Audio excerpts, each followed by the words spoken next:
batia 4 horas de manhã, 4 horas de tarde. Comecei a sentir que a bola fazia realmente uma curva de 2 metros, 2,5 metros.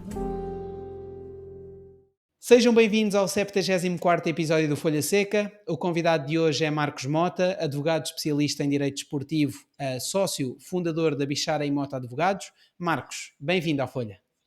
Pedro, é um prazer, finalmente conseguimos acertar as agendas para poder bater um grande papo hoje aí sobre o mundo do direito desportivo e, por que não, também do direito do entretenimento. É um prazer estar com você aqui, Pedro. Obrigado aqui pela tua disponibilidade e tens sido um grande embaixador do conceito Sportainment, que funde desporto com entretenimento.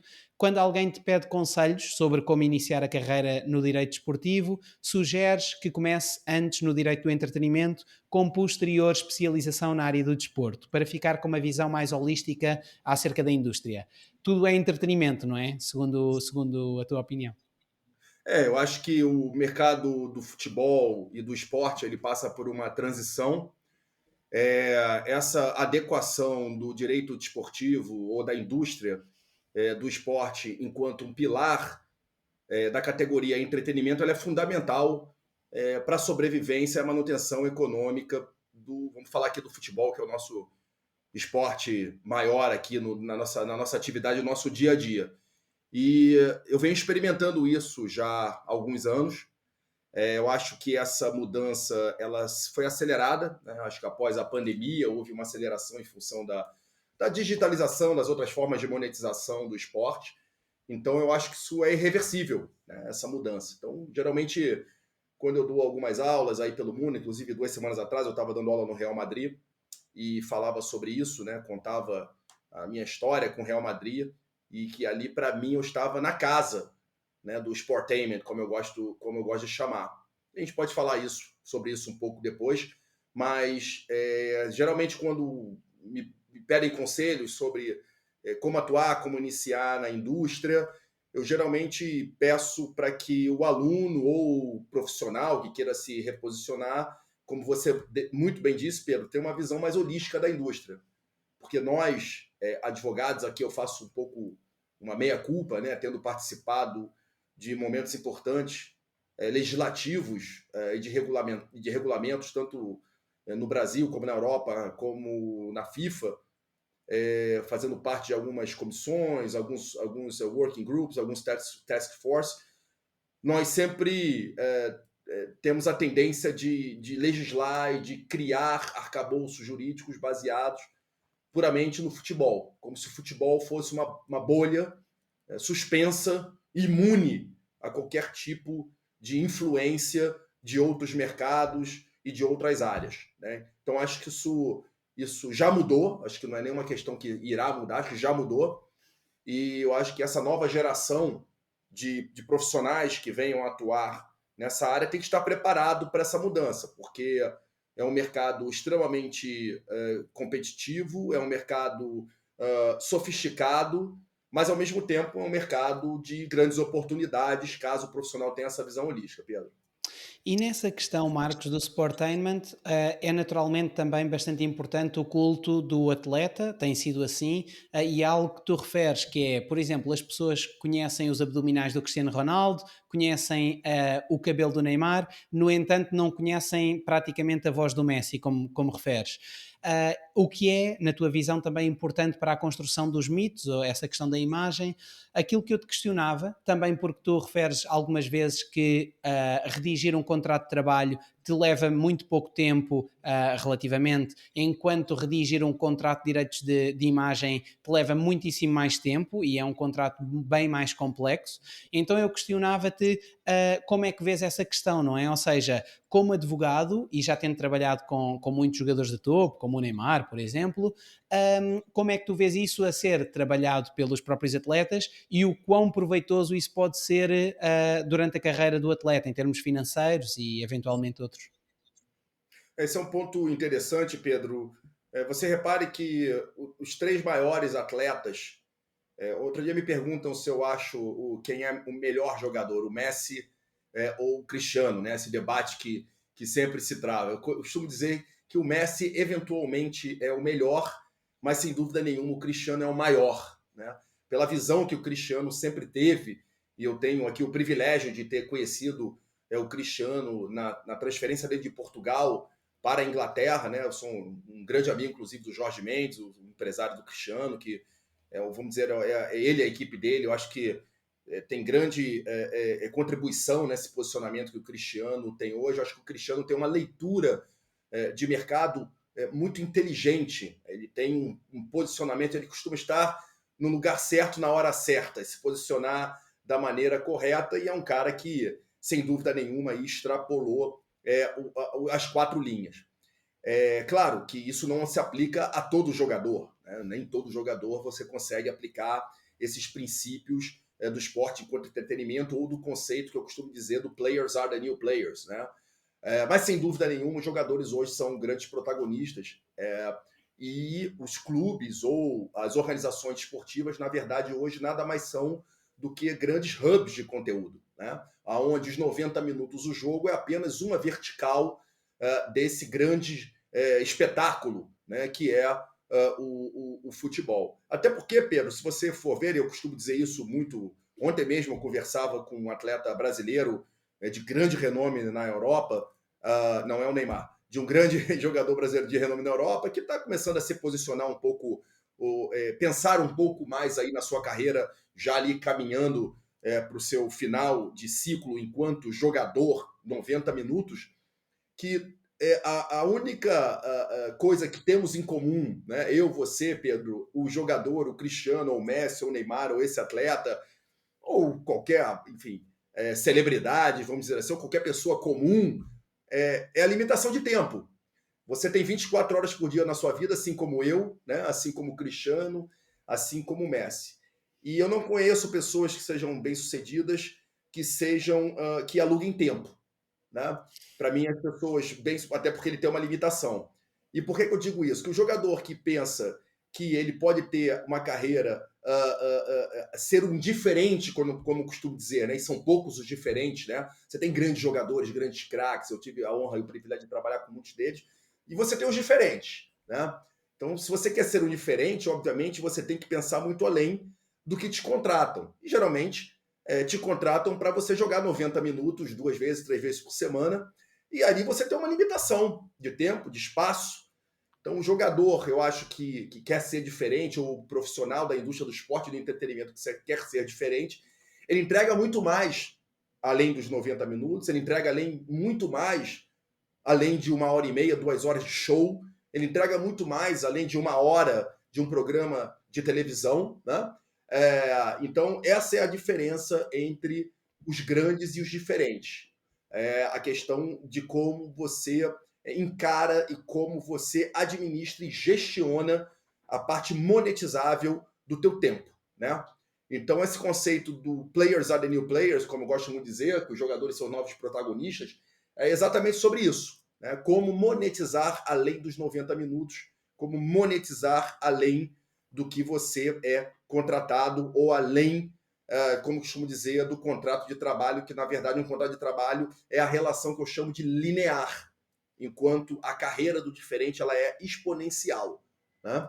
Então são conceitos que eu procuro aplicar no meu dia a dia enquanto um profissional da área, e também no aconselhamento, não só de profissionais da área do direito, do entretenimento, mas também de atletas que começam aí a surgir e a figurar no mundo do futebol. Do ponto de vista estritamente jurídico, de que forma é que tu procuras proteger o atleta, os jogadores, contratualmente, nos contratos que rediges com os clubes, no sentido em que, se é verdade que as redes sociais são uma ferramenta muito potente e que ajudam muito a estabelecer uma boa relação direta com os torcedores, com os adeptos, também é verdade que a nossa sociedade, a tendência que tem para criar ídolos, se calhar é igualmente forte também na tendência para os derrubar, ou seja, também há logo uma vontade de criar ídolos e derrubar, e depois vem outro. Então, de que forma é que juridicamente tu procuras proteger os atletas e aconselhá-los? Acima de tudo, o atleta, para ele ser um diferente, assim como um profissional da área, um advogado, para ser diferente, isso me perguntam muito, né? Mota, como é que eu faço para me destacar na área do direito do esporte e do entretenimento? Primeira coisa que eu digo é assim, você tem que ser um bom advogado, acima de tudo. Porque senão não adianta. Você tem que ter um legado. O jogador é a mesma coisa. Né? Não adianta você criar um ídolo se ele não tem uma entrega. Se ele não tem um produto que seja entregue, que era o jogar bola. Né? Então, acima de tudo, você tem que ser um bom profissional. O jogador, acima de tudo, tem que ser um bom jogador. Porque a pergunta que eu sempre provoco, né, aos profissionais, sejam eles do direito, sejam eles os profissionais da bola, se não fossem as redes sociais, se hoje nós apagássemos todas as redes sociais, se hoje tivessem simplesmente um blackout na parte, no digital mundial, quem seria você? Qual é o seu legado? O que você deixaria? Como é que as pessoas lembrariam de você? Né? Lembrariam de você como apenas ali um agitador de redes sociais ou lembrariam de você como um grande personagem, uma grande pessoa, uma pessoa que entregou, que devolveu para a sociedade, que entregou o seu lavoro, que entregou o seu produto, né? Ou seja, que chegou ali num ponto onde você passa a ser uma figura inspiradora, né? Então essa é uma provocação que eu acho que todos nós temos que fazer. Se hoje não existissem as redes sociais, quem seríamos? Né? Quem seria o Marcos Mota? Quem seria o Pedro Nogueira? E aí você é convidado realmente a colocar as coisas em perspectiva. Mas com relação à questão de proteção contratual, como eu disse anteriormente, é muito claro hoje, é muito importante que o profissional tenha um entendimento que existem dois tipos de relações hoje, dois tipos de relação hoje entre clubes e atletas e eventualmente clubes e patrocinadores e eventualmente patrocinadores e atletas, que é uma relação linear, ou seja, entre clube e atleta a relação do contrato de trabalho, onde não se tem muito ali o que discutir. Geralmente, para quem aqui atua na área sabe que os contratos dos grandes centros, seja em Portugal, na Premier League, seja na League One, seja na Liga Cautio, seja no Campeonato Brasileiro, geralmente são contratos padrão, né? Contratos ali da federação, contratos pro forma, que você apenas negocia as questões comerciais, vamos dizer, salários, bonificações, etc. E aí vem a beleza do negócio, que é a parte exponencial, ou seja, as relações comerciais entre o atleta e o clube. Eu me lembro muito bem, Pedro, que apesar de ser um debate extremamente atual, travado hoje aí em qualquer negociação de qualquer porte nos grandes centros do futebol, que isso não é um conceito novo. Eu lembro quando eu participei ativamente ali da primeira fase dos Galácticos no Real Madrid, e eu cheguei naquela época, entre o ano de 2001 e o ano de 2006, mais ou menos, a ter praticamente um contato diário com aquele produto que eram os Galácticos, criado por um gênio chamado Florentino Pérez, né, lastreado pelo maior clube, considerado o maior clube do mundo, o Real Madrid, onde o Florentino Pérez e o Real Madrid descobriram exatamente essa vertente da parte comercial, né? E ali eu tive o prazer e o privilégio de trabalhar com o Roberto Carlos, com o Ronaldo, trabalhei com o Kaká, trabalhei com o Cicinho, trabalhei com o Robinho, trabalhei com todos esses atletas que para lá foram e de lá saíram. E ali foi uma grande transformação na minha vida, quando eu fiz a renovação do Roberto Carlos e o Real Madrid me apresenta dois contratos. Ele me apresenta um contrato de trabalho, onde era o contrato padrão da Federação Espanhola de Futebol, e me apresenta um contrato de imagem. Ali sim era a beleza da construção de um produto chamado Galácticos. Eu sempre pergunto nas minhas aulas, peço para me dizerem que ano que foram os Galácticos. E as pessoas respondem 2002, 2003, 2005, 2006, e está todo mundo certo. Né? Isso mostra que os Galácticos eles não foram um time. Os Galácticos foram um produto, onde o Florentino e o Real Madrid iam acoplando novos personagens a cada temporada e mantendo viva aquela acesa, aquele produto extremamente vendável a nível global e que tornou o Real Madrid, que já era um grande clube, mas sem dúvida nenhuma transformou o Real Madrid num clube de alcance mundial. E essa é uma diferenciação muito importante, Pedro. E que, trabalhando com grandes clubes ao redor do mundo, eu sempre procuro fazer. Alguns clubes têm essa sina de achar que são os maiores clubes do mundo. Não podemos nunca confundir, Pedro, um clube popular com um clube global.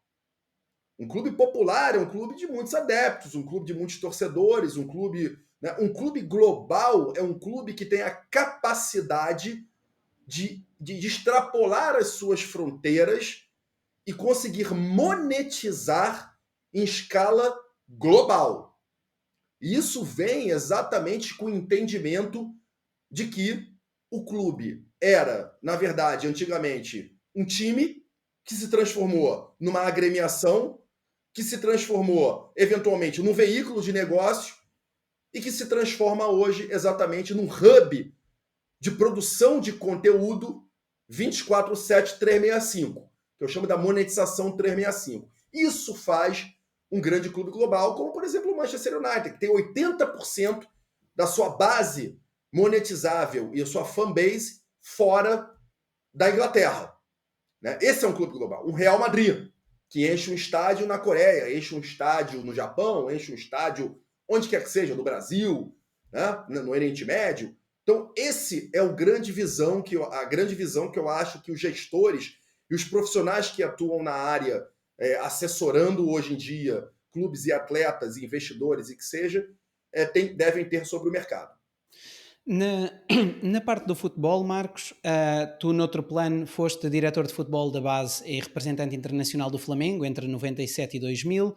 Isso acabas por considerar que isso foi uma grande escola porque permitiu-te crescer longe dos holofotes, longe da ribalta, num cenário sem glamour, não é? Foste crescendo, começaste por ser diretor de futebol infantil, passaste pelo futebol juvenil, júnior, até chegares finalmente a diretor do futebol profissional. Foi também nessa altura que o vice-presidente de futebol de base, Jorge Elal, do Flamengo, te deu uma lição que traz até aos dias de hoje.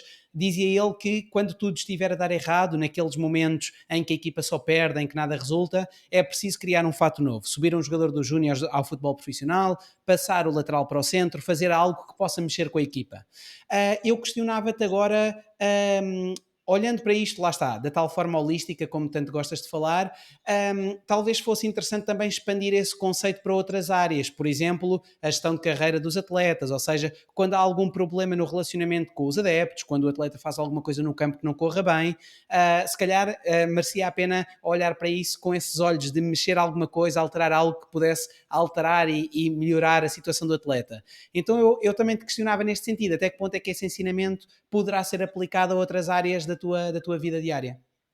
Essa é uma questão muito interessante, Pedro, que obviamente o futebol de base do Flamengo me deu uma visão que eu carrego até hoje para o mundo da bola.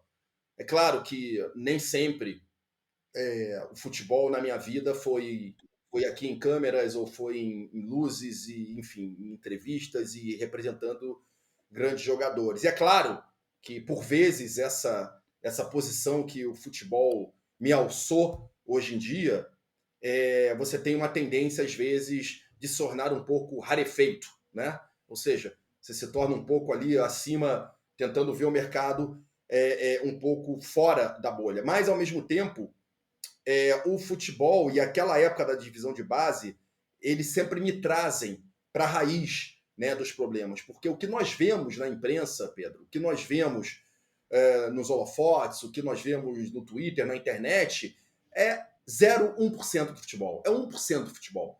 A realidade do futebol não é essa. A realidade do futebol é a realidade da várzea. No Brasil, por exemplo, com quase 1.000 clubes ativos, né, você tem 24 clubes, né, na Série A do futebol brasileiro. Né?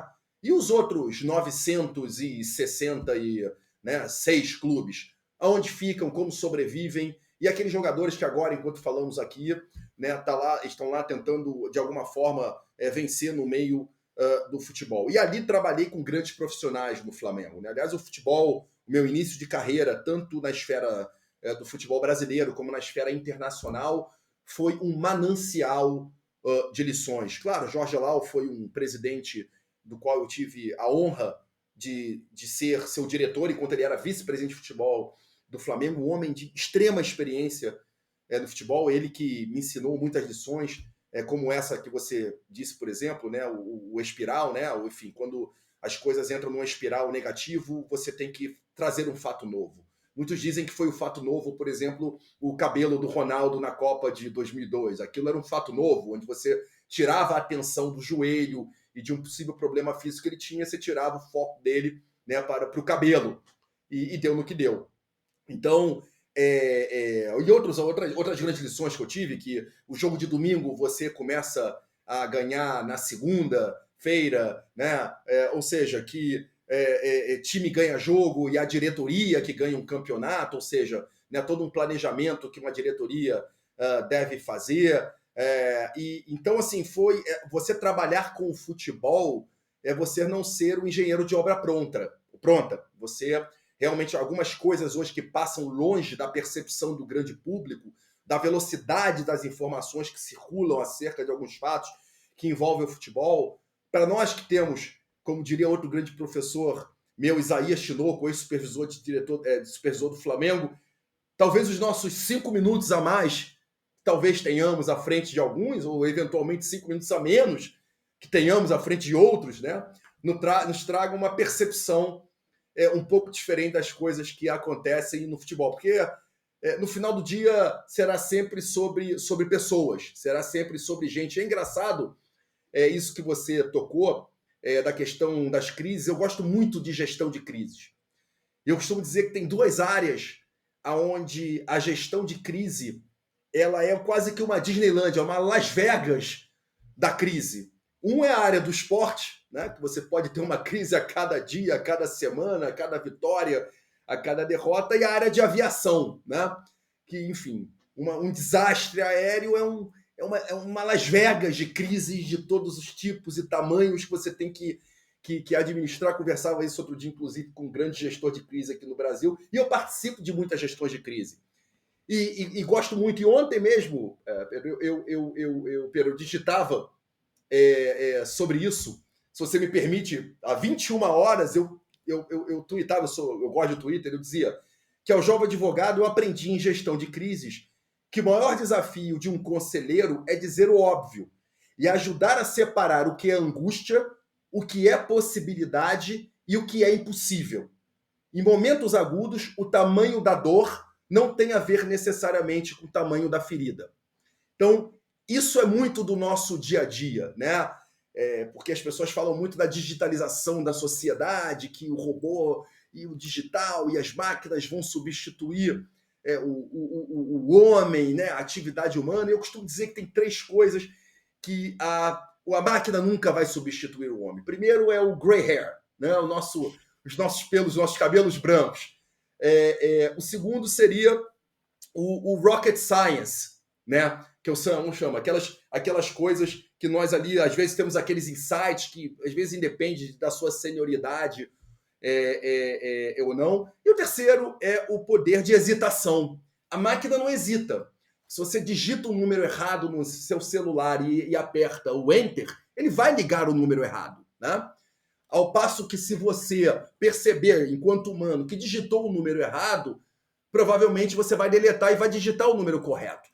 Então, essas 3 coisas dificilmente serão substituídas. E eu gosto muito, eu aconselho muito aos atletas hoje em dia, realmente, a tomarem muito cuidado com as redes sociais e que eu chamo dos enxames comunicacionais. Que uma vírgula, às vezes, errada é suficiente para deflagrar ali uma crise que, às vezes, é difícil contornar, demanda tempo, demanda energia, demanda disponibilidade, por vezes, financeiras e psicológica. Então, eu gosto muito desse tema. Mas é um desafio para essa geração mais nova de jogador, né, de jogador de 12, 11 anos já é alçado ali ao rei do Instagram, né, porque faz 2, 3 tricks, né? Eu costumo dizer que são os one trick pony, one point trick. E que não deve ser o caso. Você tem que ter ali uma vida de consistência, uma carreira de consistência que demanda tempo até que você, enfim, consiga entender isso de uma maneira mais ampla. Aí nós estamos mais a lidar com o aconselhamento ao jogador a nível mais comunicacional, não é? Mas a verdade é que também a nível de contratos e da redação de contratos, tal como dizes, hoje o próprio diretor que vai negociar o primeiro contrato profissional de um jovem jogador de 16 anos, idade a partir da qual é permitido fazer um acordo de um contrato profissional no Brasil e em Portugal com o jogador, já não será um amador curioso esse diretor.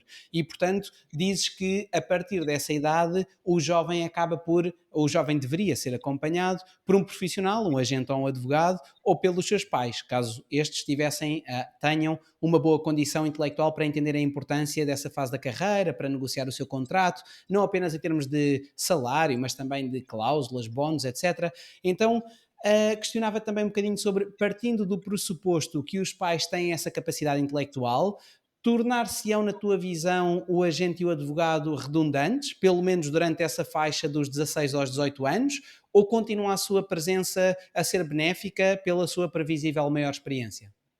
Eu trabalhei, Pedro, com transferências robustas de menores de idade, como, por exemplo, o Vinícius Júnior para o Real Madrid. E esse é um debate que eu sempre tive na academia, eu sempre tive esses debates em eventos que participei, abertos da FIFA, da UEFA, da Conmebol, etc. E também em discussões um pouco mais fechadas em working groups e task forces de preparação de regulamentos. E sempre me causou uma estranheza imensa a aversão que as entidades reguladoras do esporte tinham à figura do empresário enquanto representante de um menor de idade. E, ao mesmo tempo, eu sempre disse que, ao mesmo tempo que se tenta, ou se tentava, que o regulamento mudou, vem mudando de alguma forma, se tentava, de alguma forma, estancar ali a participação do empresário ou de um advogado no preparo da primeira fase da carreira de um atleta, né, do assessoramento e da remuneração na primeira fase de um atleta.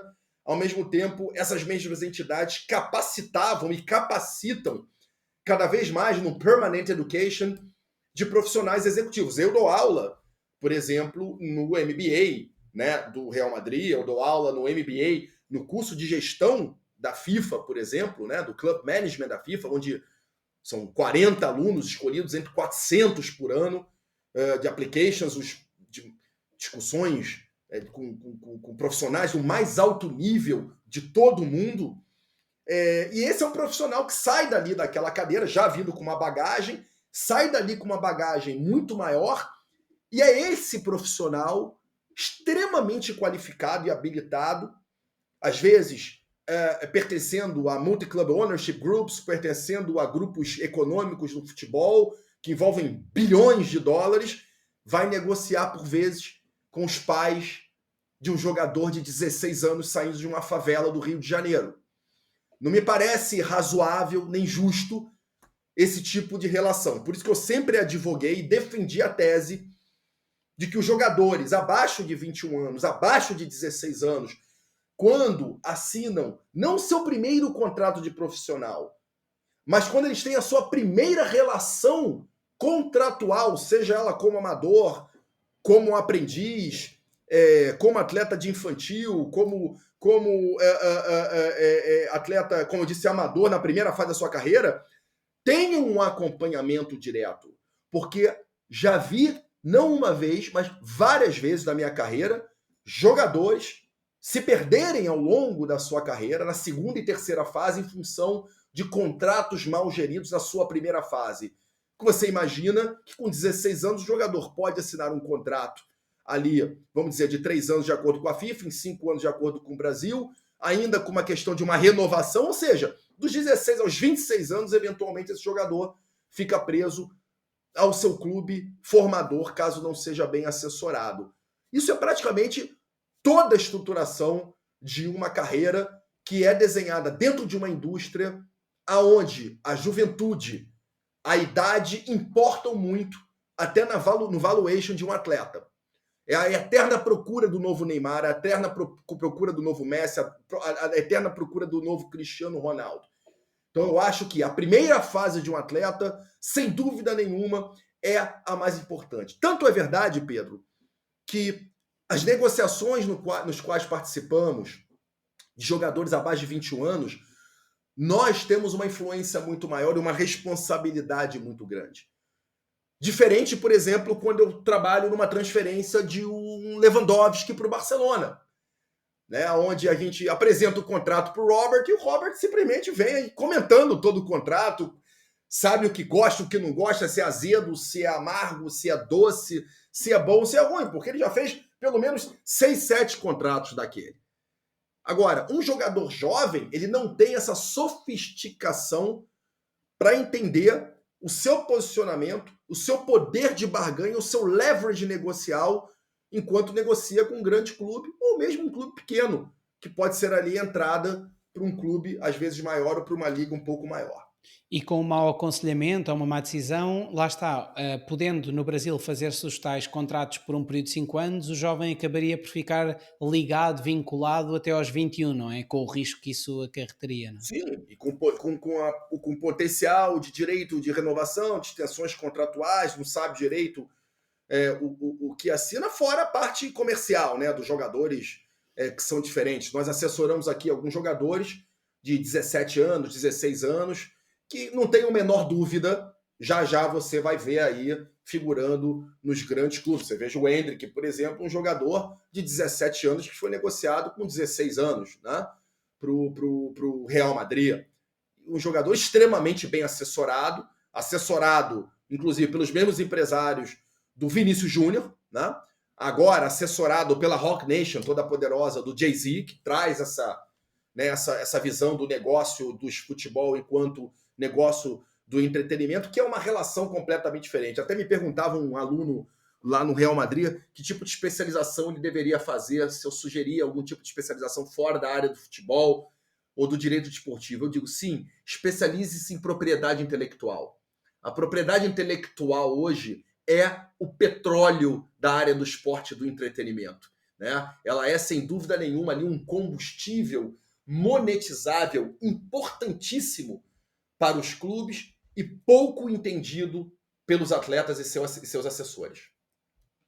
E falando de uma cláusula bem específica, a qual apelidas de cláusula de arquibancada, seriam as cláusulas de rescisão, as tais multas rescisórias, é prática comum dos clubes pagarem, por exemplo, um salário muito baixo, vamos supor 3 mil euros por mês, 10 mil euros, e no entanto essa cláusula tem valores astronómicos, 80 milhões de euros, 100 milhões de euros. Eu entendo... obviamente que a validade legal destas cláusulas tu me dirás muito melhor, não é? Mas obviamente que será questionável, no mínimo.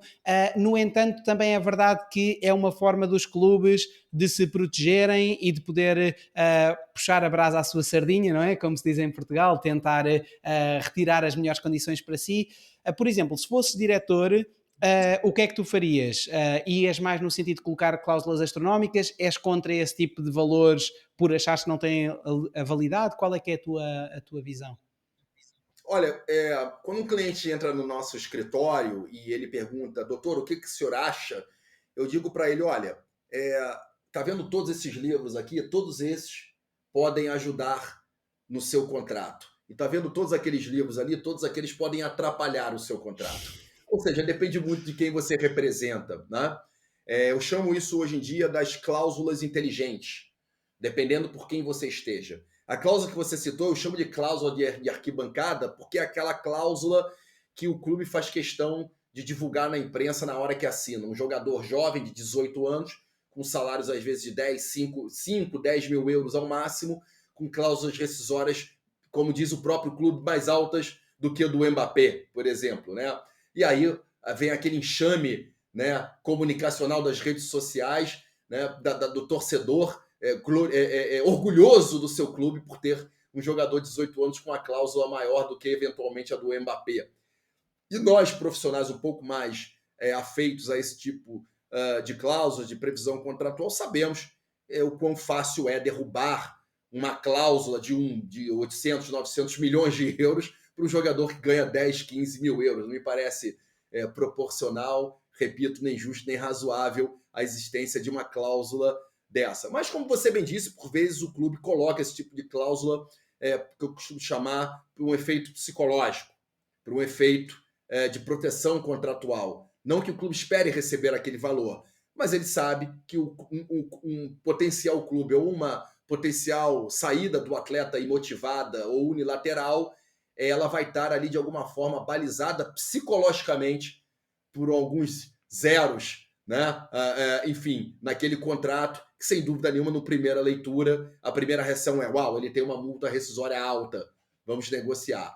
Mas é claro que isso depende muito da negociação. Da mesma forma que os clubes sempre tentam colocar multas rescisórias altíssimas, se eu estou representando o atleta, dependendo da idade, eu coloco multas, às vezes, que sejam gradativas, ou elas sejam, às vezes, sejam reduzidas a cada ano, né, dependendo do tempo de contrato percorrido, cláusulas de saída, dependendo do tipo de janela, se é verão, se é inverno, cláusulas de saída, dependendo do tipo de mercado, se vai para uma Premier League, se vai para uma French League, se vai para uma Liga de Portugal, ou seja, então isso é muito relativo e depende de caso a caso, de jogador a jogador e de clube a clube.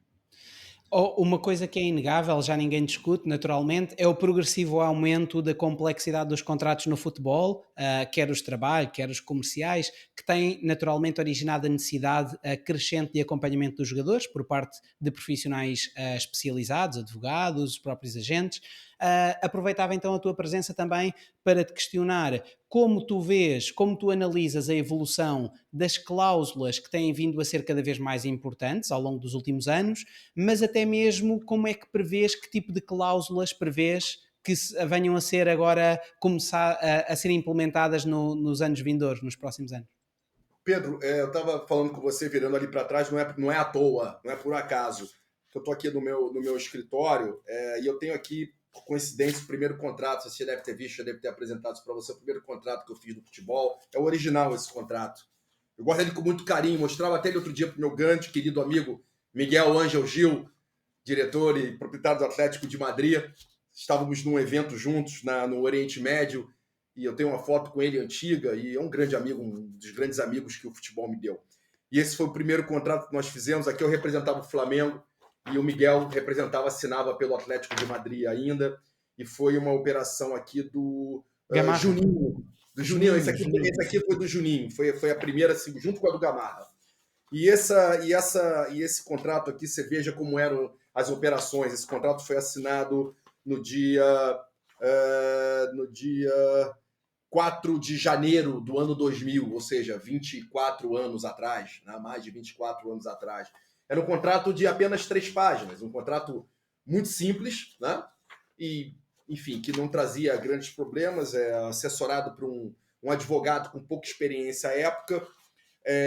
E, por outro lado, você pega hoje, por exemplo, um contrato já, por exemplo, com o Manchester United, vou até tirar o nome aqui do jogador, um contrato com o Manchester United, por exemplo, que você veja como é um contrato hoje com os clubes da Premier League, né?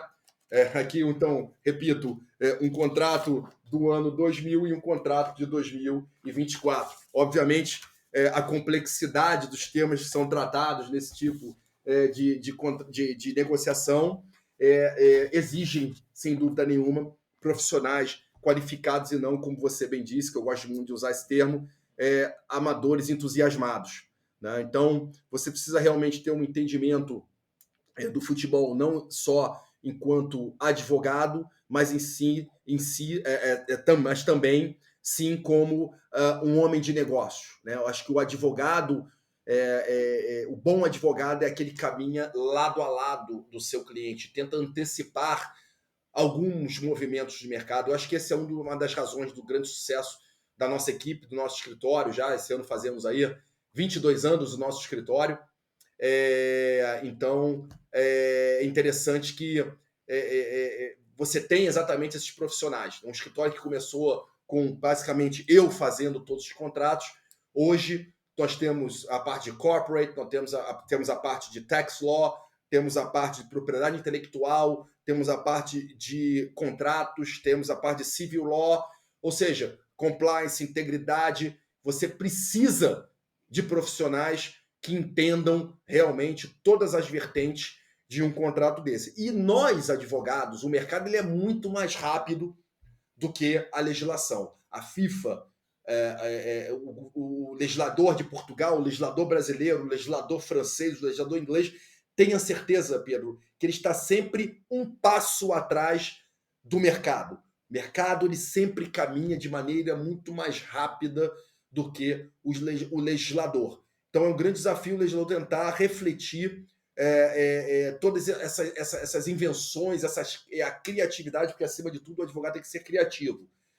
Isso, claro, traz ali que eu chamo, repito, das cláusulas inteligentes nos contratos, né? Eu acho que as cláusulas inteligentes são aquelas que transformam um contrato linear de trabalho num contrato exponencial monetizável.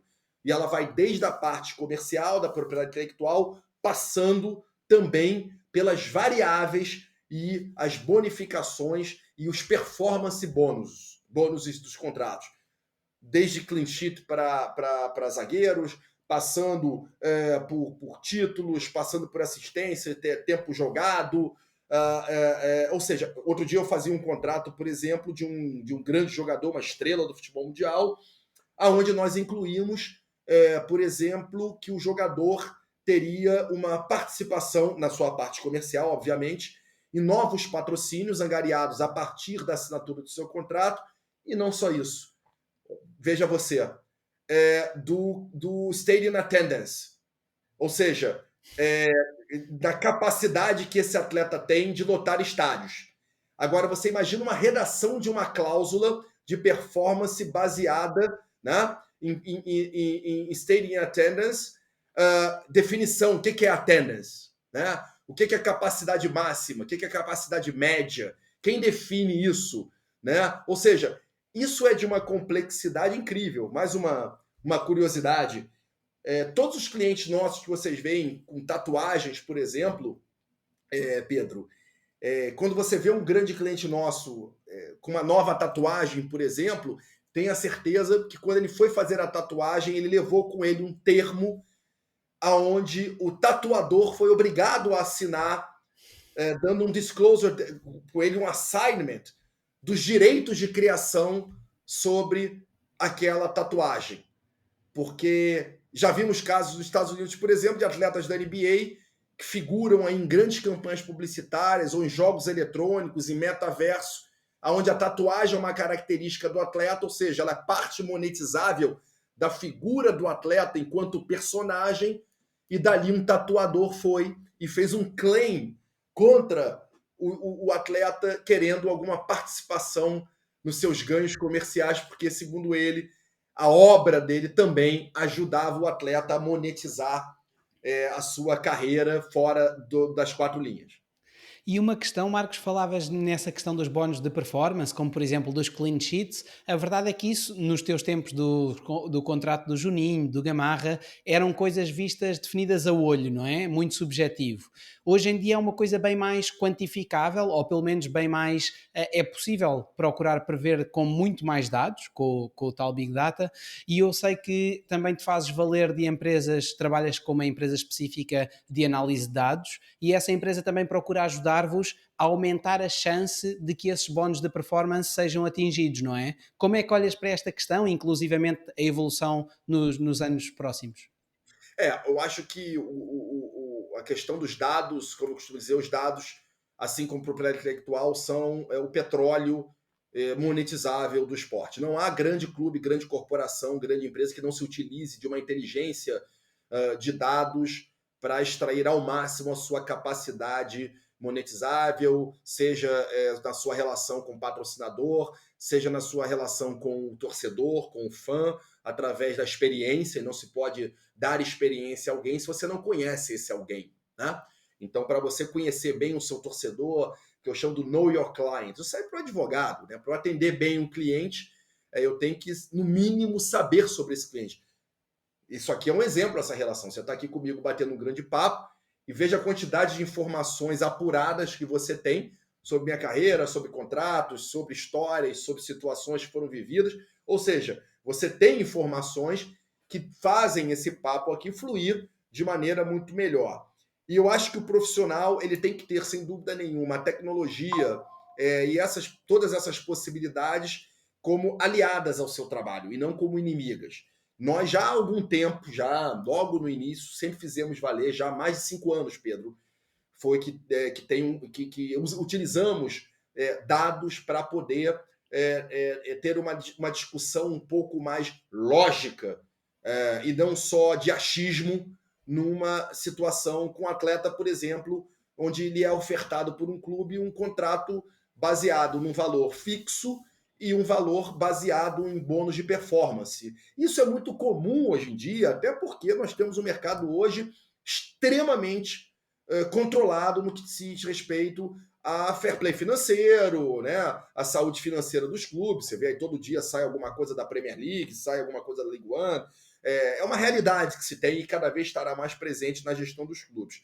Então, a reação natural de um atleta quando você apresenta a ele essa estruturação contratual lastreada em um valor fixo de salário mais um performance bônus, a primeira reação natural é de repulsa. Não, eu não posso aceitar isso, eu sou um jogador já bem estabelecido, eu quero o meu salário de X e não tem negócio, não vou assinar. E cabe a nós aconselhar, né, os advogados, os profissionais, o agente, a aconselhar da melhor forma possível. Inclusive isso ontem, no curso do escritório, para os novos agentes que vão fazer prova agora em maio, e eu fiz a abertura e disse isso a eles, olha, não encarem esse workshop apenas como um workshop preparativo para uma prova. Vocês têm que encarar esse workshop como uma possibilidade uma chance que vocês têm de se atualizar em temas relevantes no mercado extremamente sofisticado. O papel do empresário, o papel do advogado, há muito não é apenas revisar 3, 4 cláusulas de salário, multa rescisória e jurisdição e incompetência. Há muito não é isso. Então, voltando para o exemplo do atleta, tivemos a ideia já, como eu disse, há mais de 5 anos atrás, de levar um contrato que era baseado na parte de bônus de performance e na parte salarial para que essa empresa analisasse as chances de êxito, né, de se atingir aquelas bonificações que ali estavam estipuladas no contrato. Ou seja, veja que interessante, a discussão não era mais sobre a questão de ter ou não ter os bônus de performance. A discussão já era até quando esses bônus de performance seriam atingíveis. Ou seja, alinha-se o princípio do negócio fixo e variável, e dali você trabalha a parte variável dentro de uma inteligência de dados. A primeira reação da empresa foi de que as chances de se atingir aqueles bônus de performance, considerando a idade do jogador, a posição do seu companheiro de equipe, a posição do clube, o estilo de jogo do técnico, o chaveamento do clube na Liga da Europa, era de 35%. Ou seja, a minha volta para a mesa de negociação não era para dizer que eu não aceitava aquele tipo de negócio, mas sim de tentar recalibrar aquelas variáveis para que se atingisse, no mínimo, 75%, né, das chances de êxito ou dos gatilhos constantes no contrato. Isso foi feito e foi um exemplo muito rico para o nosso escritório e para o profissional e para o mercado, porque acabamos atingindo as metas e o jogador foi campeão da Premier League naquele ano, né? Depois de 10 anos o clube sem sequer chegar ali entre os 3 primeiros, os 3 primeiros de um campeonato mais disputado do mundo. Ou seja, o que eu quero dizer é que a criatividade do advogado caminha passo a passo com as qualidades técnicas do seu cliente. E um tema também um pouco incontornável, Marcos, a questão do TPO, do Third Party Ownership. No Brasil, este foi abolido em 2015, após o trabalho que foi feito pelo grupo de estudos da FIFA, do qual fizeste parte, vindo do controle da influência de um terceiro, já do regulamento anterior. No teu caso concreto, advogaste a regulamentação e não a abolição, acompanhado, por exemplo, pela Federação Portuguesa, a Federação Espanhola, que inclusivamente levaram o caso aos tribunais europeus. Este é um tema que também me recordo na altura da pandemia que até previas que fosse reavivado, né, nesse período, pelas especificidades do momento. Eu gostaria também de abordar um pouco esse tema, que é que motivos é que te levam a defender tão veementemente essa posição? Qual é que é a tua posição sobre isso? Eu acho que cada mercado, Pedro, deve trabalhar com os seus melhores ativos. Eventualmente, na Premier League, o grande ativo são os direitos de televisão, os broadcasting rights, os direitos comerciais da Premier League, que a tornam ali, sem dúvida nenhuma, disparado a liga mais rentável do mundo. Eventualmente, os valores pagos no Brasil ou na própria Liga Portuguesa, elas não atendem esses níveis que são pagos na Premier League. O que, no meu entender, pode criar aí, pode ser em detrimento ao balanço competitivo, por exemplo, nas Copas Europeias. Sabemos, por exemplo, que o mercado português, o Futebol Clube do Porto, que para mim é sem dúvida nenhuma, se não o maior, mas um dos maiores captadores e vendedores no mercado mundial, negociar com o Futebol Clube do Porto é sempre uma aula, né? Então, mas ao mesmo tempo é um clube que sabemos que precisa vender jogadores, tá? E para que você venda jogadores, você precisa captar jogadores. E para captar jogadores, por vezes você precisa de capital. Então, na verdade, não é que eu não seja favorável ao controle. Eu sou desfavorável ao banimento. Eu acho que deve haver um controle efetivo. Eu acho que o artigo 18 bis, que foi o primeiro artigo, na verdade, fruto do nosso trabalho em 2015, o primeiro fruto, ele trata bem da questão da influência do terceiro quando há um investimento externo, mas o banimento não me parece apropriado, até porque o banimento, hoje em dia, sabemos que existem várias formas no mercado da propriedade de jogadores. Tá? Hoje, quando você tem investidores, por exemplo, investindo em clubes milhões e bilhões, por vezes, de euros e dólares e pounds nos clubes, eles não estão ali, por vezes, apenas para ter um box, né, no estádio ou alguns ingressos ou estacionamentos para dar de presente para amigos. Isso é um mercado multibilionário, Pedro. Um mercado que cada vez mais atrai pessoas de fora dele. E quando você começa a atrair pessoas que não são do futebol investindo e despejando bilhões de dólares no mercado que absolutamente é desconhecido para eles não estão ali, repito, apenas para vestir a camisa do clube e torcer na área VIP ou no box presidencial do clube. Eles estão ali para ter lucro, né? Então, os grandes conglomerados hoje dos multi-club ownerships, na verdade, são controles externos, né?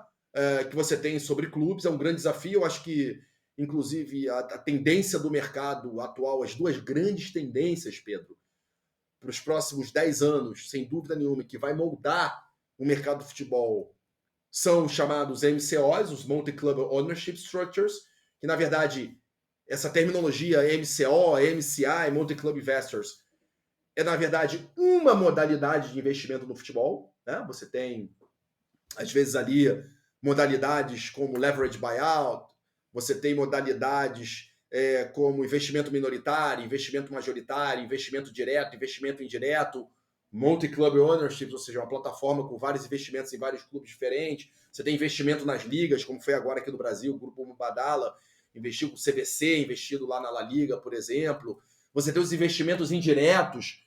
O que é o investimento indireto? Onde você investe, na verdade, numa vertical do clube. Exemplo, Sócios.com investindo no Barça Studios, né?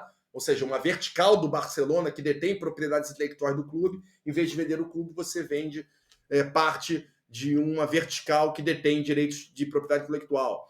Você pode criar, por exemplo, uma sociedade de fins específicos para construção de estádio e vender parte daquela sociedade para um grupo investidor. Querendo ou não, Pedro, isso são investimentos que detêm controle, perfeito? Ninguém investe, por exemplo, em clubes deficitários se for majoritário, né? Você investir num clube superavitário, um clube riquíssimo, um clube que eventualmente der lucro, você não necessariamente tem que ter o controle.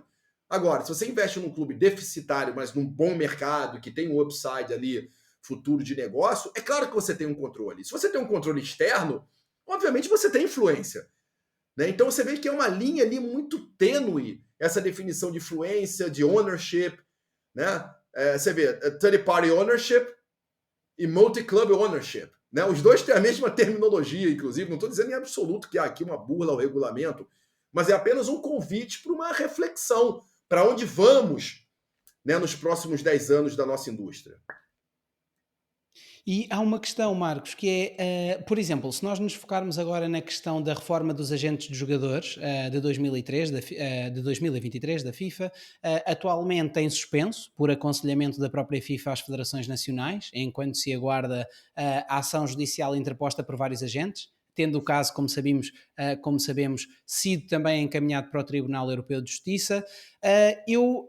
Parece-me que a FIFA não mostra uma grande sensibilidade relativamente a isto, que é, já se verificou que as comissões acabam por ser tendencialmente mais reduzidas, e corrijo-me se eu estiver errado, mas à medida que o valor da transferência vai aumentando. Ou seja, já se verificou num estudo feito que as transferências inferiores a um milhão de dólares é onde a porcentagem da comissão é bastante significativamente maior do que nas transferências superiores a 1 milhão de dólares. E, portanto, os limites máximos que a FIFA quer aplicar às comissões, parece-me, talvez numa análise um pouco mais superficial, mas parece-me que visam atacar os grandes agentes quando na verdade acabam por prejudicar os mais pequenos. Parece-me um pouco um Robin Hood ao contrário. E, portanto, eu sei que isto é apenas uma vertente da reforma, mas eu convidava-te a dar-nos a tua visão sobre esta reforma e sobre o porquê deste embrulhado e como é que tu prevês que isto se venha a resolver eventualmente. Eu tive a oportunidade de participar de grandes debates em grandes centros sobre essa questão da regulamentação dos agentes. Obviamente, os agentes são um grande manancial de clientes de qualquer advogado, então tenha certeza que não foi o Neymar que pegou o telefone e ligou para o Marcos Mota quando tinha 14 anos, 13 anos de idade, né? Ou seja, não é o Thiago Silva, não é o Mitrovic, não é ou seja, o Gabri Veiga, né, não é o Koulibaly que liga dizendo, Mota, queremos aqui que você não. É claro que sempre é o empresário. O que me parece é que a FIFA sempre tentou regular a exceção, né? E ao regular a exceção, você acaba prejudicando a regra, né? Obviamente, isso aí, o ponto de ignição, eu acho, dessa escalada de regulamentação excessiva, e eu sempre digo que over-regulating is the same of non-regulating, ou seja, quanto mais você regula, menos você consegue controlar. Eu acho que o papel do legislador é dar ali uma condição mínima, critérios claros, objetivos e mínimos para a regulamentação da matéria, até porque a gente está falando aqui de diversas situações, diversas jurisdições e legislações diferentes por todo mundo. E quando você tenta regular uma atividade profissional em 200 associações, obviamente isso não vai dar certo, né? E eu digo mais, o regulamento da FIFA é bom, Pedro. É um bom regulamento. O novo regulamento da FIFA, que encontra-se suspenso, ele é um bom regulamento, eu vou repetir. Salvo a questão do cap. E algumas discussões ali de dual representation, que a gente pode entrar ou não nessa discussão, mas o grande calo, vamos dizer, é sem dúvida nenhuma a questão do cap remuneratório. Me parece que isso veio muito em função da operação lá de trás, né, do Pogba, do nosso querido e saudoso Mino Raiola, meu grande amigo, enfim, saudoso. E, obviamente, algumas operações do chamado Super Agents, né? Mas, como você disse, Pedro, os Super Agents eles não são 1%. Não são sequer 0,5%. Não são sequer 0,001% do mercado. Ou seja, regulou-se a exceção e acabou se atingindo a regra.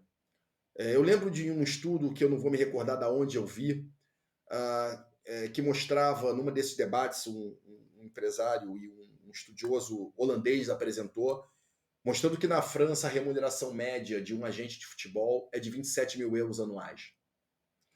Ou seja, você repare que não me parece razoável, e nós sabemos, os empresários, como eles trabalham. Eu tenho clientes aqui que provavelmente agora, enquanto nós estamos falando, está num ônibus, né, com 40 graus do norte do Brasil, para ir assistir um jogo no interior de Pernambuco, tá? Onde ele vai eventualmente assistir um jogador de 12, 13 anos, vai acompanhar esse jogador durante 3, 4, 5 anos e eventualmente vai fazer uma transferência, como nós fizemos semana passada para a Bulgária, um jogador que o empresário pequeno acompanhava há 7 anos e ele recebeu ali 100 mil dólares brutos de comissão, um jogador, onde é a mesma coisa que eu falar para um profissional para você trabalhar, Pedro, durante 5 anos e eu vou te pagar 50, 40 mil dólares livres de imposto durante 10 anos de trabalho, 8 anos de trabalho.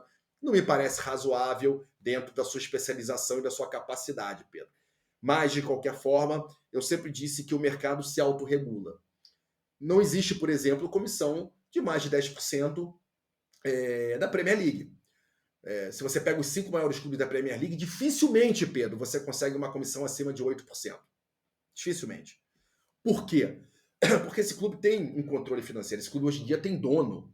Esse clube hoje em dia tem controles financeiros. Eu sempre sugeri que era muito mais fácil você incluir a questão das comissões dentro do sistema de licenciamento, ou seja, o valor pago de comissão seria contabilizado como, vamos dizer, uma despesa e dali entrando dentro do cálculo do fair play financeiro do sistema de licenciamento, do que eventualmente proibir e estabelecer 3% como cap.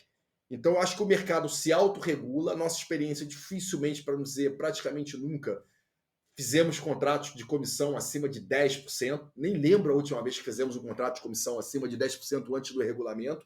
Claro, já fizemos lá atrás contratos de TPO, mas que não são comissão, eles são participação em direitos econômicos do atleta e que se diferenciam em muito de um comissionamento. Então, eu acho que o papel do legislador, na verdade, é criar critérios mínimos de controle e que deem uma proteção e, acima de tudo, uma segurança ao mercado. E não uma legislação de caráter proibitivo, de banimento, que me parece um erro. Tudo que se tenta banir, na verdade, acaba criando confusão no mercado. Foi assim com o TPO, foi assim agora com os agentes, né? Então, eu acho que a tendência do mercado dos agentes é ter uma mudança. Eu chamo da segunda grande vertente dos próximos 10 anos, Pedro. Uma, como eu falei anteriormente, são os MCOs, os Multi-Club Ownership, ou os Investments nos clubes, e que eu estou chamando agora carinhosamente de MAGs, que são as Multi-Agents Groups, ou seja, grupos como tem a CAA, Stellar, Base, Warsaman, Rock Nation, aonde você tem a representação do atleta, o agenciamento de atleta apenas como uma das verticais. Porque essas grandes agências, elas não fazem agenciamento de atletas, elas não são players agents, elas são talent managers. E tem uma diferença muito grande entre você ser um players agent e um talent manager. No player agent, você é extremamente regulado, Pedro. No talent manager, que é uma figura muito comum nos Estados Unidos, você é um gestor de talento e não um empresário de jogador.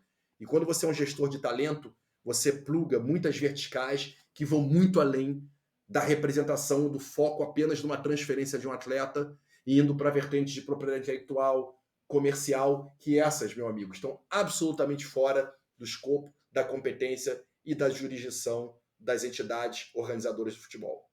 Se tivesses de resumir os aspectos pelos quais achas que te levam a dizer que este novo regulamento da reforma dos agentes dos jogadores da FIFA é um bom regulamento, quais são para ti as principais alterações positivas?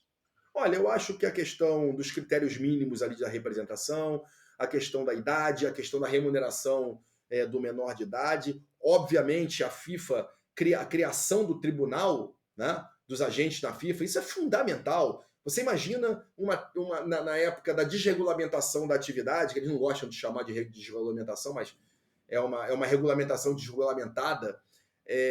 Você imagina eu representando um empresário israelense fazendo um negócio de um jogador tailandês no Brasil.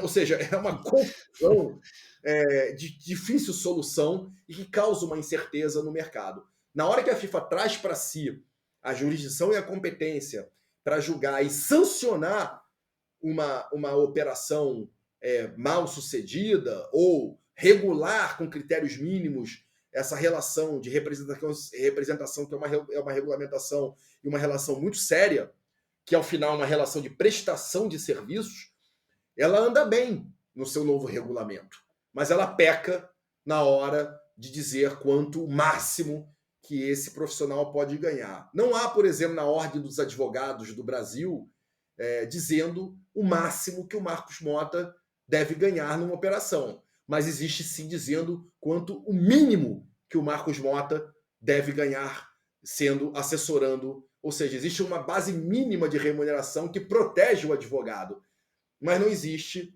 um valor máximo de remuneração. Quem vai detalhar isso é o cliente. O cliente precifica o serviço.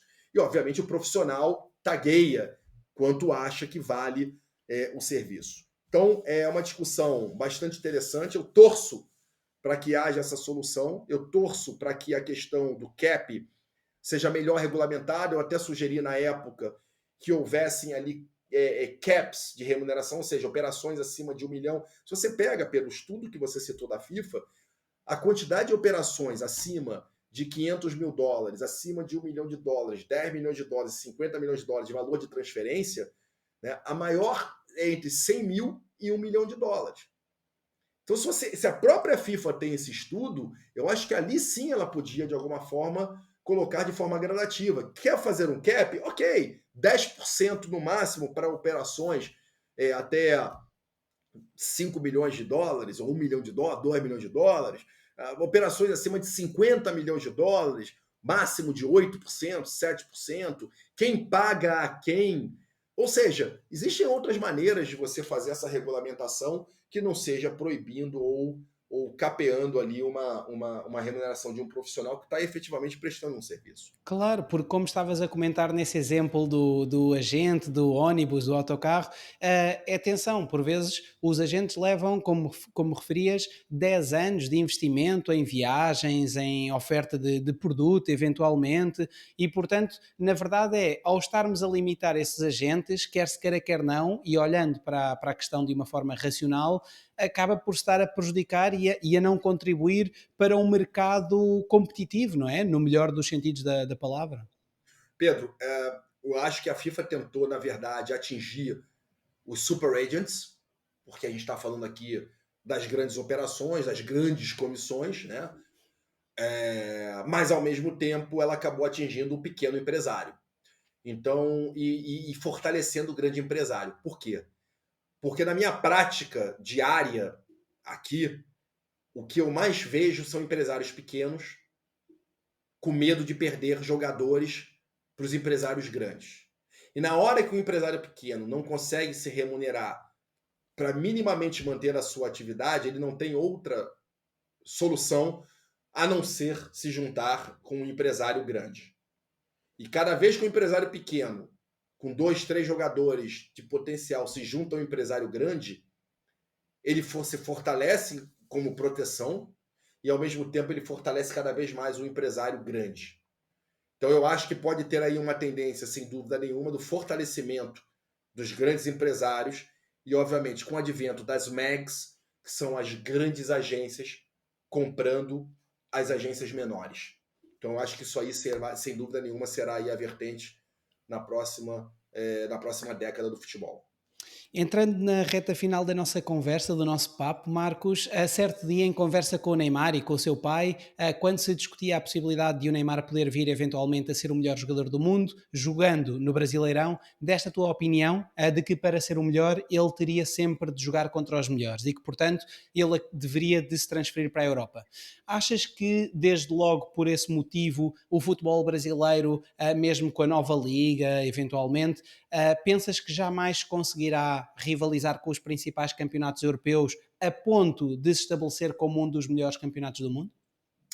Pedro, o futebol brasileiro não tem outra saída a não ser se organizar enquanto uma liga única, indivisível. Todos os campeonatos mais rentáveis e mais competitivos do mundo são organizados através de ligas. Tá? Todos os campeonatos europeus são feitos através de ligas. Quando o Flamengo jogou, Pedro, contra o Liverpool em Doha, em 2019, eu dei uma entrevista para o New York Times, onde meu querido amigo Tariq Pandya, o repórter, me perguntou se nós poderíamos estar ali à beira do primeiro superclube fora da Europa. O Flamengo vinha ganhando Libertadores, vinha ganhando tudo, se destacando, vai jogar o Mundial no que vem, com o Palmeiras, etc. E eu acho que ele esperava de mim uma resposta empolgada, entusiasmada, dizendo que sim, agora é a hora da América do Sul ter o seu primeiro grande clube fora da Europa. E eu disse para ele que não, que dificilmente o Flamengo se tornaria ali uma grande potência a nível mundial. pelo simples fato de que os clubes brasileiros organizados de forma individual, você não tem a possibilidade de escala do seu negócio. Você não consegue escalar o seu negócio. Por que que eu digo sempre que no mercado, e eu trabalho muito também com direito da moda, que eu gosto muito, com direito da arte, com direito do varejo, na parte de digital, de propaganda, etc. E isso eu aprendi advogando e aprendi com um grande empresário da moda da América Latina. Ele me disse: Mota, na minha área você só tem três alternativas. Ou você está comprando, ou você está vendendo, ou você está se juntando, ou você está morrendo. Ou seja, os clubes brasileiros, eles não têm a outra alternativa a não ser criar um veículo de negócio onde passe a falar pelo coletivo, para que você tenha ali um balanço competitivo, que é a grande beleza da Premier League, né? Você vai ter que, sem dúvida nenhuma, alguns grandes clubes brasileiros tirarem a capa de grandes clubes, porque, como diria Marx e a sua grande engenhoca chamada superestrutura, a classe dominante, sem perigo de cair, ela se torna rarefeita e passa a falar pelo coletivo. Ou seja, eu acho que é um papel dos grandes clubes brasileiros claro, preservar a sua posição, preservar a sua capacidade econômica e financeira, mas lembrando sempre que eles fazem parte de um contexto. E o contexto, numa liga bem sucedida, bem gerida, o foco não é o clube, Pedro. O foco é o produto. O foco na Premier League não é o Manchester United, o Chelsea, o Arsenal, o que seja. O foco é a Premier League, é o futebol inglês. E no Brasil o foco é o Flamengo, o foco é o Palmeiras e, por último, talvez venha o futebol brasileiro.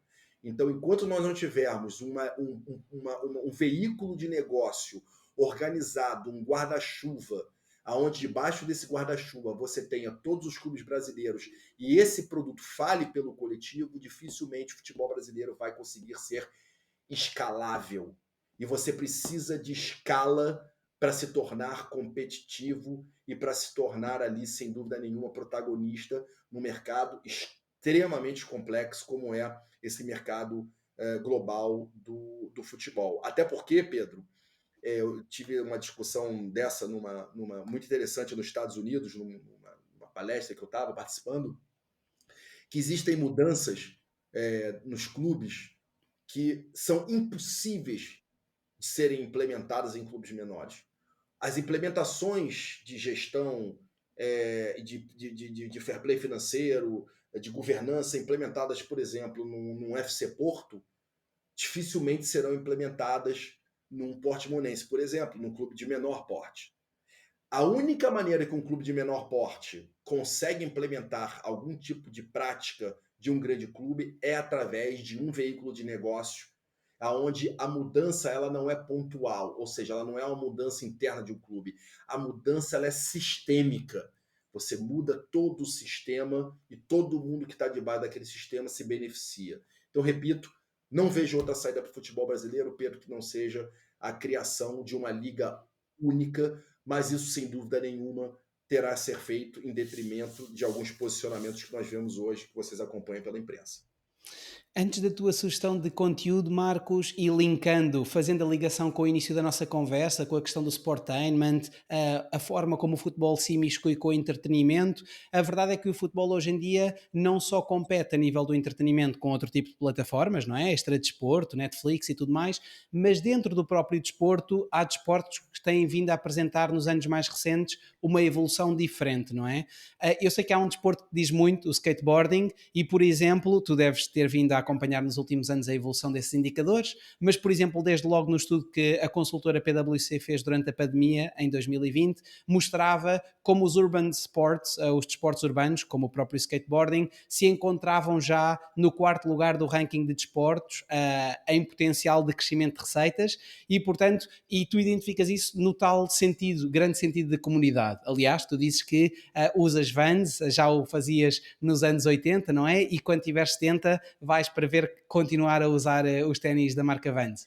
Aquilo que eu te questionava era, esse é o grande objetivo, não é? De uma empresa, de um patrocinador, de um evento, o facto de ter essa conexão com as comunidades e o facto, porque isso é muito mais impactante. De que forma é que o direito desportivo pode ajudar nesse sentido? É uma pergunta um pouco lata, mas de qualquer das formas. Eu acho que essa colocação ela é sempre muito importante. O senso de comunidade é o que todo mundo, toda empresa busca hoje em dia. Tá? O seu grupo de WhatsApp, Pedro, que você tem aí provavelmente no seu celular com a sua família e com seus amigos, talvez ele valha muito mais do que o anúncio hoje numa revista, ou o anúncio no outdoor, ou num ad, né, no Google Ad, porque é a sua comunidade, é com quem você se comunica. Né? Costumo dizer que se eu tenho um grupo aqui, se eu botar agora que eu comprei a televisão XYZ, eu não tenho a menor dúvida que alguém vai buscar no Google aquela televisão que eu comprei, porque é um Arcos Moto, o cara é meu amigo, tá aqui no meu grupo, pô, legal, se ele gostou, eu também vou dar uma olhada nisso, né? Diferente que se passar aqui no meu Twitter o anúncio dessa televisão, quem tá botando ali é o Twitter, que na verdade é uma comunidade, mas é uma comunidade muito... não é uma comunidade que tem ali laços em comum, né? É uma grande tribo, uma grande aldeia, porque eu acho que esse foi uma coisa interessante, que acho que os Silicon Cowboys, eles imaginavam as redes sociais e a internet como, vamos dizer, a criação de uma grande aldeia global. Né? E o que, na verdade, o que vemos hoje é o contrário. O aparecimento, não o aparecimento, mas o ressurgimento e a amplificação de tribos. Né? Hoje o mundo é dividido em tribos digitais, cada um tem a sua conexão. Falava isso com minha irmã, que mora nos Estados Unidos, ela estava aqui no Brasil essa semana, estávamos jantando, ela tem 65 anos, eu tenho 53, e é engraçado quando eu encontro a minha irmã, ela mora, nos vemos pouco, conversamos como se fôssemos adolescentes, né? Porque você nunca envelhece com quem foi jovem com você.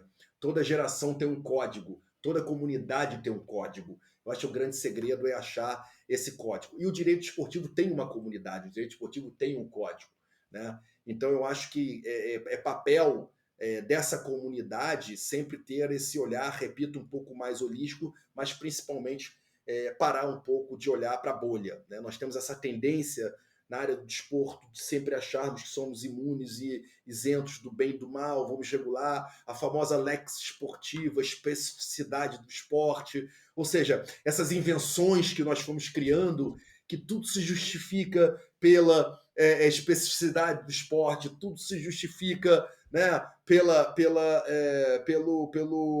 caráter ali singular dessa comunidade, que não é bem assim, né? Eu acho que o esporte ele transborda, ele há muito já não é apenas uma atividade social, ela é uma atividade socioeconômica, porque dificilmente, Pedro, uma indústria traz consigo 3 pilares que, quando bem alinhados, eles são absolutamente imbatíveis. O social, o caráter econômico, né? E o caráter regional e político. Né? Então, quando você consegue conjugar essas 3 vertentes, esses 3 pilares alinhados, é imbatível. O esporte traz muito isso. Né? O esporte vence fronteiras, o esporte vence culturas, o esporte vence raças. Então, eu acho que é uma responsabilidade muito grande aqueles que trabalham com o esporte tentar entender um pouco isso, e às vezes eu vejo um pouco de distanciamento, principalmente dos novos profissionais, até porque eles têm muita velocidade, eles querem velocidade, não querem respeitar os processos, eles querem sempre tentar acelerar, tudo pela vitória, tudo pelo sucesso, e eu sempre costumo dizer que na carreira do advogado, ou na carreira profissional em geral, você tem 3 momentos muito claros que você tem que identificar. Primeiro é aquele momento do survival, né, onde você não pensa em mais nada a não ser sobreviver. Você trabalha para sobreviver, você não se encontra, ou seja, é uma fase de muito aprendizado. A segunda fase, eu costumo dizer que é a fase do sucesso, que eventualmente você alcança e você desfruta. E vem a terceira fase, que é a fase da significância, do significance. Você começa a devolver um pouco tudo aquilo que você aprendeu com as 2 primeiras fases. O problema é que a nova geração, ela quer logo parar dentro da fase do significance. Ela já quer entregar, devolver algo que ela nunca teve. E eu sempre uso o exemplo, por exemplo, do avião. Né? Quando você voa, tem aquelas instruções de voo. Né? O que a instrução de voo logo diz? Em caso de emergência, primeiro puxe a máscara, coloque em você e depois você ajuda quem está do seu lado. Né? Ou seja, eu acho que primeiro você tem que cuidar de você, acho que primeiro você tem que realmente criar ali um arcabouço, e aí sim você pode começar a tentar, na fase de significância, devolver alguma coisa. Mas a geração nova, eu não sou da geração velha, eu tenho 53 anos, tenho muita coisa ainda para. Mas eu percebo isso em tantas aulas que eu dou, em tantas palestras. E aceitem os ciclos, entendam os ciclos. Isso é muito importante para a carreira profissional. A busca pelo dinheiro, pela fama, você não tem que buscar dinheiro, você não tem que buscar fama. Pelo contrário, você tem que ser um polo atrativo de oportunidade. Portanto, torne-se um polo atrativo em vez de ser ali um caçador incessante dessa fama e desse sucesso. Para fechar o nosso excelente papo, que livro, filme, documentário, série é que poderias recomendar a quem nos vê ou ouve sobre direito desportivo, a gestão desportiva ou futebol em geral? O mais bacana, eu acho, do direito esportivo é que as obras são escritas agora. É um direito novo, é um direito que permite muito. Você pega o Código Civil, você pega o Código Comercial dos países, são códigos centenários, né? E você pega as obras de direito esportivo, são obras que são mudadas a cada jurisprudência, né, a cada artigo. Então, eu sugiro sempre a leitura muito de artigos. O Law in Sports é muito interessante, né, muitos artigos ali escritos. O próprio Football Legal, né, que eu faço parte do caderno editorial, muito bom também. Mas, assim, eu acho que eu gosto muito de biografias, Pedro. Eu gosto de biografias não só do sucesso, eu gosto das biografias do fracasso, né? Eu gosto de biografias onde você aprende. Biografias como Alex Ferguson, por exemplo, que eu tive o prazer de já ter contato pessoal, grandes lições ali de gestão, não só de ser técnico, mas de gestão de pessoas, né? Livros de jornalistas, livros de crise, livros de crônicas. E eu gosto muito também de por voltas, e principalmente em viagens em aviões, quando eu vou viajar para algum tribunal, alguma arbitragem ou alguma negociação, eu gosto muito de ler poesias. Eu gosto muito de ler romances, porque eu acho que, acima de tudo, o romance e a poesia, elas te trazem essa veia inspiracional e de criatividade. E eu acho que isso é fundamental na carreira de um profissional. Você tem que começar a pensar um pouco de forma criativa, de forma romântica, de forma holística, e dificilmente você consegue isso lendo uma jurisprudência de 150 páginas num voo de 12 horas. Então, eu gosto muito dos poetas. Os poetas sempre, eu acho que eles trazem uma leveza, né, no dia a dia. Eu acho que os poetas eles trazem uma visão romântica de situações às vezes contemporâneas, que às vezes te dão ali um sopro também de inspiração em momentos, por vezes, um pouco mais agudos e que demandam uma energia um pouco diferente do que aquela que você está exposto. Marcos, uma vez mais, muito obrigado pela tua presença aqui no Folha. Pedro, foi um prazer bater esse papo com você. Espero que. Parabéns pelo programa. Para mim é um privilégio, uma honra já passar a figurar ao lado de grandes personagens do futebol mundial que você conseguiu aí congregar enfim.